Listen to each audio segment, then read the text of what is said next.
Hey Star family, I was going to wait until this upcoming Sunday to get back into 90 Day Fiance. However, this last episode that I just watched is insane and we need to talk about it. Let's get into it. Let's start off with Colby and Emily. Baby, Twitter was in flames over this couple, which is one of the main reasons why I ran to watch it. And I watched it and I understood why everybody was pissed.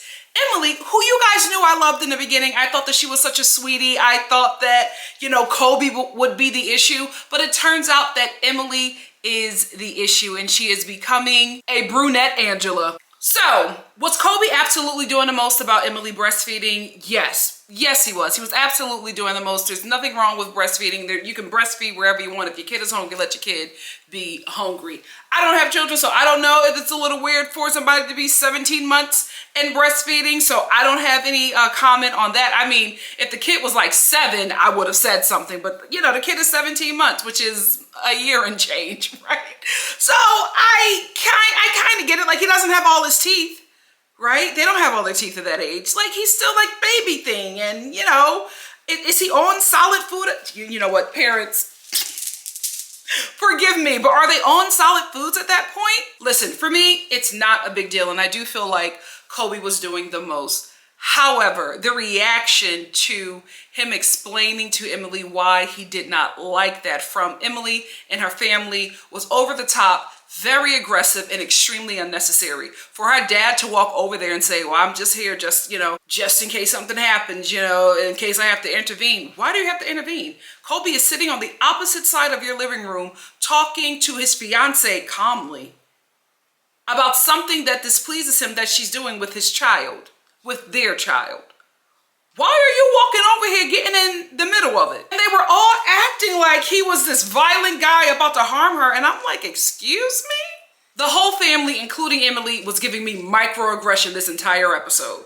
Also, I wasn't here for this, and this happened on last week's episode. I wasn't here for Emily keeping Colby away from his son so that she can take her Mandingo warrior to some hotel and have her way with him. When the man said, I haven't seen my son, I want to see my son now, Emily should have been like, let's go see our child, right? But to be like, no, I want to have a day with you in the hotel so that we can have sex and then you can see your son, it's giving me problematic, right? Because I feel like Colby should be watching this pattern, because if this couple does not work out, I can kind of see from the way Emily is acting that custody is going to be an extreme battle. And Colby needs to be taking notes. And I'm only talking about partial custody. Not Emily being surprised that her jump off has a personality. Because for her to say, well, I'm surprised that Colby is like this. He wasn't like this when we were, where were they at? China. When we were in China. He wasn't like this in China. Well, according to you, you guys didn't do anything in China but have sex. There wasn't a lot of bonding going on outside of the genitals. So what did you expect to happen? You two are doing this process, the 90 Day Fiance process, so that you can get to know him. The intention is absolutely to get married, but it also is to see if you two can work out before you make that decision at the end of 90 days, right? So this is what this process is for. You didn't know the guy. You were having unprotected sex with basically a stranger and got pregnant. Now you want to build a family from your eat, pray, loving all over China. It's really difficult, isn't it? It's difficult without all the baggage that you two brought to this relationship.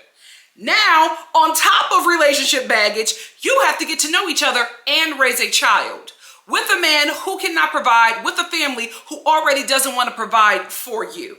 This is chaos, Emily, and Colby ain't the problem. It's you.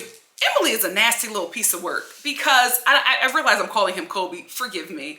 Colbin, when the whole family is sitting down to eat after Colby cooked his welcome home dinner, and then she flagged him to go make the food, to go help her mom make the food for his welcome home dinner. Why in the hell is he making his welcome home dinner? Shouldn't that have already been done? Is he the help? Or the celebratory? Somebody let me know in the comments down below. So anyway, after they have their little disagreement about breastfeeding, she flags him off into the kitchen, because I guess she said that's where he belongs. Anyway, let me stop playing. She flags him off into the kitchen. Colby makes his welcome home dinner, and then the family all sit down to eat. Colbin is, enjoying himself, telling, the family a really important moment to him, a really beautiful moment to him about when he proposed to Emily. When he gets to the end of the story, nasty little Emily says, oh, it wasn't a real diamond. Why would you do that?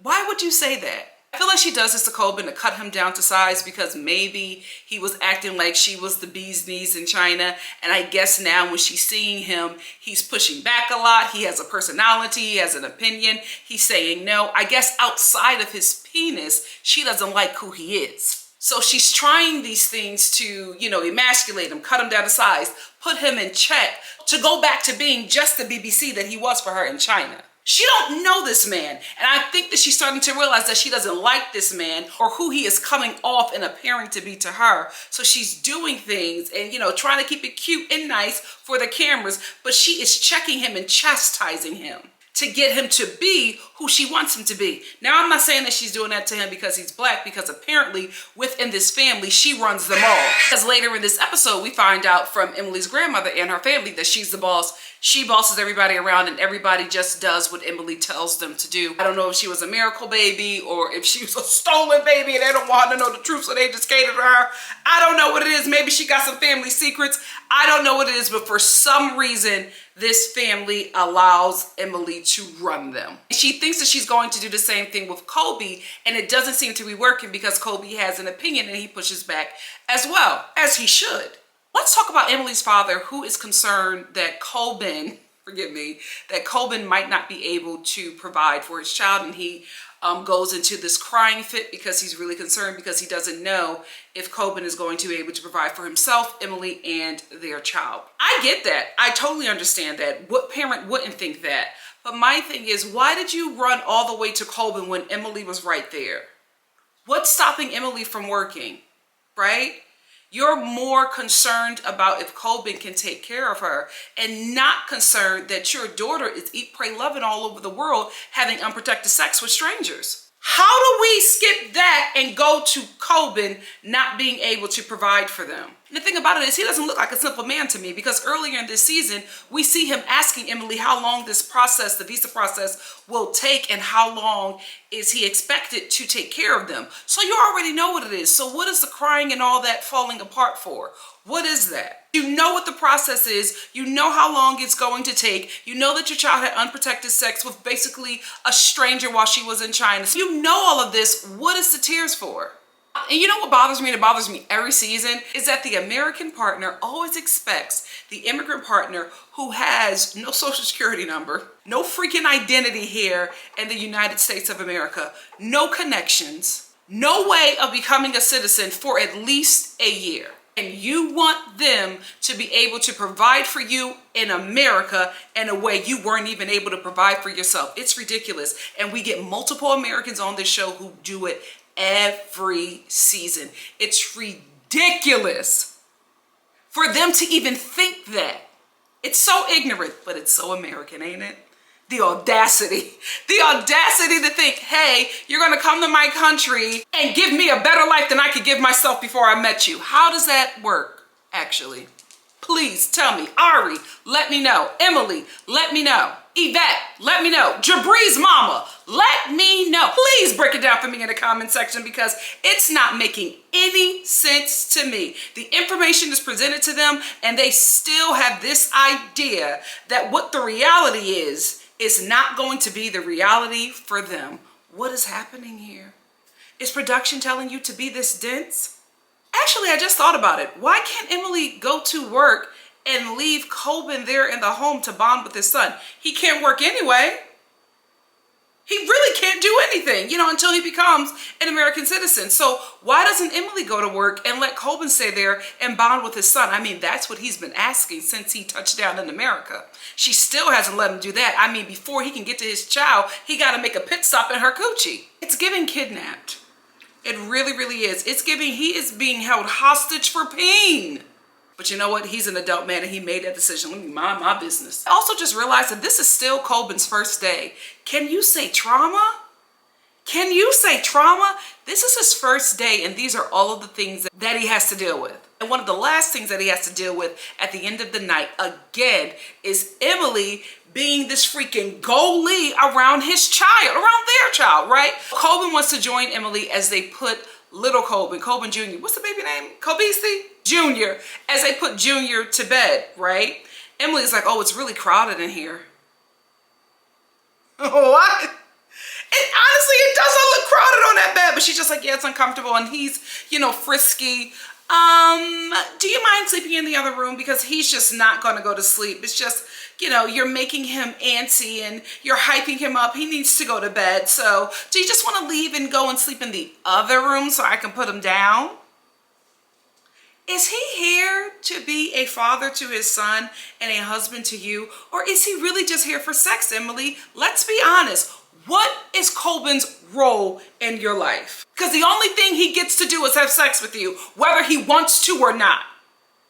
What is the role here that he is playing? Because for you to kick this man out of the bed with his fiance and his child, not only rude, it's the audacity for me. Like, how dare you do that? And Colbin has to do it, right? He has no power in this situation. He's not an American citizen. He's a black man in an all-white household. Let's be real. Let's talk about it. He got no power in this situation. So anything that she says, he has to do.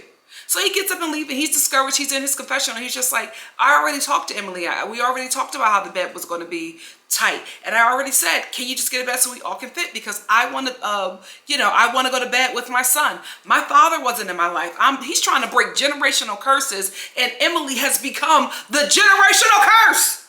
She will not allow this man to be a father to his child. And to say that, oh, you're hyping him up. So Colbin is the reason why the baby can't go to bed, not the whole camera crew and the producer that's in the room with you filming this whole thing. So it's not them, but it's Colbin. Emily, I hope you have all of your comments off on all your social medias or just delete them. You are coming off terrible on this show. BINYAM and Ari. So I've never said this before, but I agree with Ari in this situation. So BINYAM and Ari just get to New Jersey. I thought they were in New York. Anyway, to Jersey from Ethiopia. They're tired. You can tell. Their eyes are bloodshot. Ari can't even keep her eyes open in the confessional. And her parents surprise her and say, hey, we got you guys an apartment. And they're showing Ari and BINYAM around the apartment. They don't look excited because they're exhausted, right? So the mom and dad are showing them around the apartment, and then they say to Ari and BINYAM, so this is the apartment that we got you. You need to start paying for this apartment and all of the utilities in 3 months. Excuse me? Excuse me? Ari was just like, I didn't ask for this. She thought that she was living with them. She said, I didn't ask for this gift. Let's be real. The parents said it was a gift. Ari said, I didn't ask for this gift. This is a huge apartment with a huge fee. Rent and utilities are a lot. I didn't ask for this, and for you to expect me and BINYAM to start paying you guys back in 3 months is ridiculous. And Ari is right. Ari is right. Her parents should have said, we got a year lease and we got you guys for a year. We know that BINYAM cannot work for freaking 8 months. We know that it's going to be you working and, you know, trying to get childcare for the baby. So we'll take care of all of these things while you go to work because BINYAM cannot. That should have been what came out of their mouths. Now listen, I'm not saying that they have to take care of Ari, but if you're going to get her an apartment, then you bets to pay for it, because how is her Ethiopian non-American husband going to provide for them? He cannot work for like 8 to 9 months. So what are you doing? And then when he does work, they got to bank that money to be able to start paying things. So you guys need to pay that rent and those utilities for a year. Take care of that gift, and then let them, when the lease runs out, make a different decision for themselves. I agree with Ari. She was just like, this isn't fair. You got me this and then you want me to start paying on it in 3 months. How? Have you even talked to me to see how I can do that? Now maybe they're thinking about her TLC money. But let's be real to Ari's parents. Your daughter has never held a job. Does she look like she can keep a job? Or has ever applied for anything? Besides a brown man's affection? Like, come on. Let's be realistic here. I agree with Ari on this one. Her parents were wrong. And like the dad is talking to BINYAM, I'm like, sir, what do you think he's going to be able to do? Like, I'm serious, when Americans have these conversations with the immigrant partner, I'm like, are you telling them to go into sex work, or are you asking them to start selling crack? Because that is the only way, unless they're doing something that is not legal, that is the only way they're going to make money. So what are you asking them to do? Oh, the Americans, every season they get on my nerves, every season. You know what? I didn't want to talk about this because that was from last week's episode, but I'm starting to see something in Ari and in Emily. I'm telling you right now, Colbin and BINYAM, if there is an issue, right, and these relationships, these marriages don't work out, I think these men, from what I've seen from the women, I think these men are going to have a hard time getting even partial custody, a third of custody of their children. These women seem like they are going to be really, really difficult, and that they are going to fight them tooth and nail, and they are going to use their privilege as Americans and as white women to make sure that those men are not able to see their sons. Because this is the thing, BINYAM.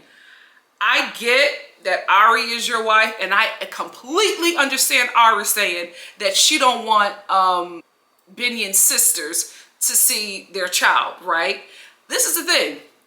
She wasn't saying that they can't see the baby. She said, you can't see my child until you apologize to me. Now, yes, that is their nephew. I honestly understand that. But the last time Ari saw them two women, they assaulted her. Well, one of them assaulted her and the other one backed her up. What is Ari supposed to do?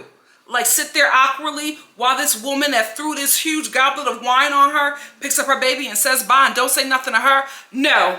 If you don't like me, then you don't like my baby. Period. So I absolutely understand her saying, listen, we have to talk, let's squash something, and then you can see my child, because if I don't feel safe around you, I don't feel my child is safe around you. I honestly understand that, right? However, BINYAM sat there and listened to his sisters, and they said, can we say goodbye to the baby? And he, I don't know. Say something, that's your child too. But I think BINYAM and Kobe are doing this thing where they are submissive to these women because they know they don't have power in the situation. And I don't think being in America is what is fueling their submissiveness to these women. I think it's their children. And I think BINYAM knows that Ari is not only a way for him to be in little Benny's life, Ari is also a way for him to be in his first child's life. But boys, I'm seeing something. And I'm seeing y'all having a really hard time if these relationships don't work out. You're going to have a hell of a time trying to see them kids. That's what I'm picking up from how they're acting. That's what I'm picking up. I could be wrong. Let me know what you think in the comment section below. SHAEEDA. So SHAEEDA meets Bilal's children for the first time, and I am Team SHAEEDA all the way, right? However, SHAEEDA, if you're meeting the man that you want to marry and have children with, if you're meeting the children that he already has, right, and these children are trying to get to know you, and they ask you if you want to play games because they want to hang out with you, and they give you options, for you to say, no, I don't do games, I want to do something else, just feel like you're starting off on the wrong foot. I get that you're shy, but you want these children to call you Umi, to call you mom, but you don't even want to play games with them, right? There's going to have to be a give and take, because you have to win these kids over. You also have to win over their mother. They have to feel comfortable enough with you. And when they initially meet you, you're shutting down their way of getting to know you. I think you're starting off on a bad foot. That's the only thing I have to say about Queen SHAEEDA. Now let's drag her man. Bilal does not want children. He has not been open and honest to SHAEEDA about that. SHAEEDA is starting to realize that children are probably not in her future with Bilal, and she's breaking down because of it. When she was on the phone with her sister, she was just like, he's not being clear. And before I got here, he was very clear on wanting kids. But now that I'm here, he's acting like that's not what he wants. And I believe her. I believe that Bilal was just like, oh, I can have one more, maybe two. But I believe that either he's changing his tune because he really doesn't want children, or he has gotten a vasectomy and he doesn't want that to come out until he's married to SHAEEDA, or he's using this as a storyline. I don't know which one of those are true, but I think one of them are. Either way, he's trash. SHAEEDA, you need to be able to see that. Your sister can see it, so you need to come around and see it. And I think the fact that you are already venting to your sister about these things, you already know what it is. And I think you already know that this man is dead set on not having children. And for you, it's a deal breaker, but you want to be with him and you want to be here in America, and you put so much work into the relationship, and you think that you're old and decrepit at 37, so you don't want to make it work anywhere else because you've put so much time into this relationship. I say cut your losses, go back home and live your beautiful life with another man. Bilal was just not the one for you, sis. He's still testing you. Why? It's not a good person.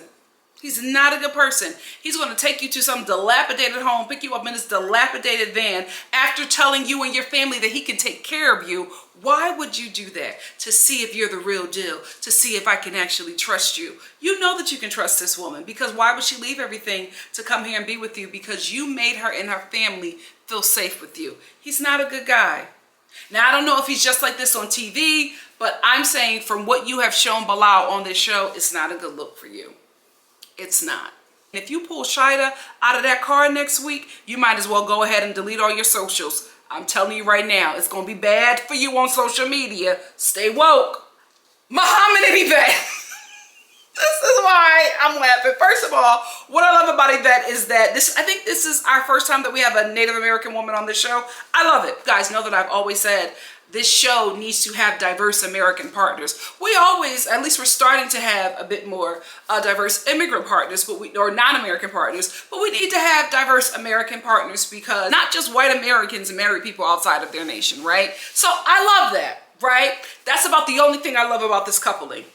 The only thing. Yvette is not smart. Yvette is not smart. I think Yvette is leading with her clam, right? And her desire to be wanted but have some control. And I think that's what a lot of people who are older, who go for really young people with a huge age gap, right? I think they gotta be honest, prey on those kind of people because there is some sort of control that they want to have in their relationship that they will not be able to have with someone who is their same age, right? Because someone who's their same age is hip to some things. The same things you want, they want, and they're not budging. So it's easier to do that with somebody who is young or destitute or both, right? I think that's the situation that Yvette is in. I think just like Emily, she is trying to make a permanent relationship out of an eat, pray, love situation. And I just don't see it going well for her. And I wish she had better sense because she has a child who is going to be dependent on her for the rest of her life that needs her.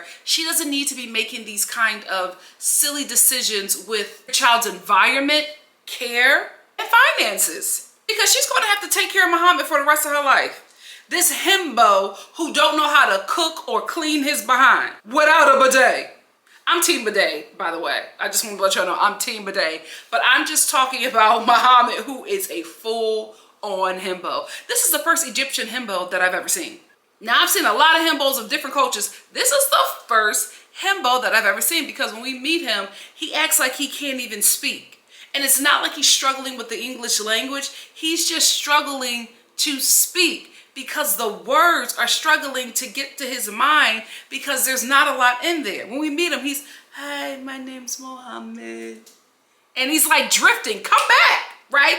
So she gets him here to America and Yvette says, well, I got to get up and, go to work. And Mohamed is like, oh, I thought that you were going to make me breakfast. And she's like, oh, well, honey, I can't do it because one of us has to work. Stop right there, Yvette. Stop right there because I feel like you're going to start to go into something where it's like, oh, he has to get a job and he has to take care of me and my son. Absolutely not, mama. Not this himbo. Not even when he becomes an American citizen. What job is going to hire him? What Wendy's is going to hire this himbo?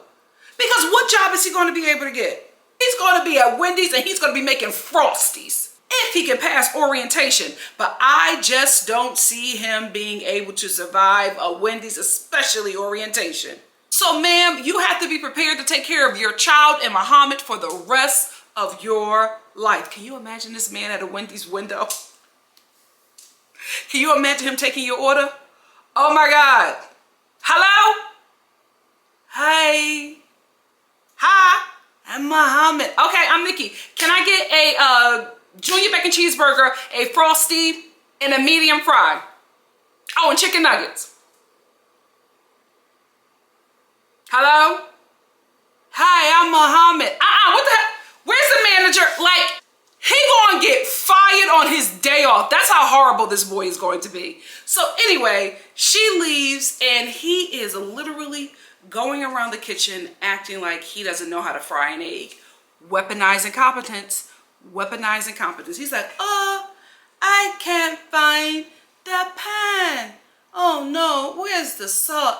I miss my mom. My mom used to do this for me. I'm going to die. Really? This man is acting like he's going to die because he doesn't know how to fry an egg for himself. Yvette, send him back, mama.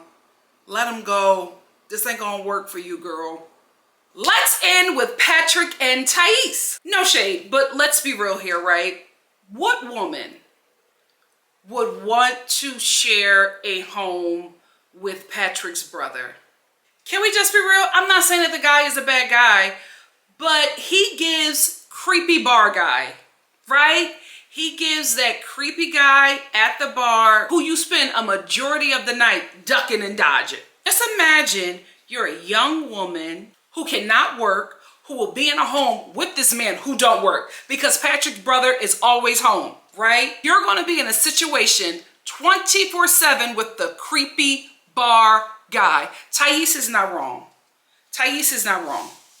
Patrick has his own home, and I get he's just like, oh, I don't want my brother to move out because I don't know if things are going to work out with me and Thais. I get it, right? You seem to have a lot of coin. Get your brother, because I don't think he got any money. Get your brother a home. Get your brother an apartment, a studio. He can't sleep on your mama's couch until you figure out your relationship with Thais. He don't have nowhere to go. Has he been put out of every place that would take him in? Let's tell the truth about this situation, because it makes absolutely no sense to me that the woman that you're about to marry feels extremely uncomfortable with your brother being around, and you continue to ignore that because you don't trust her.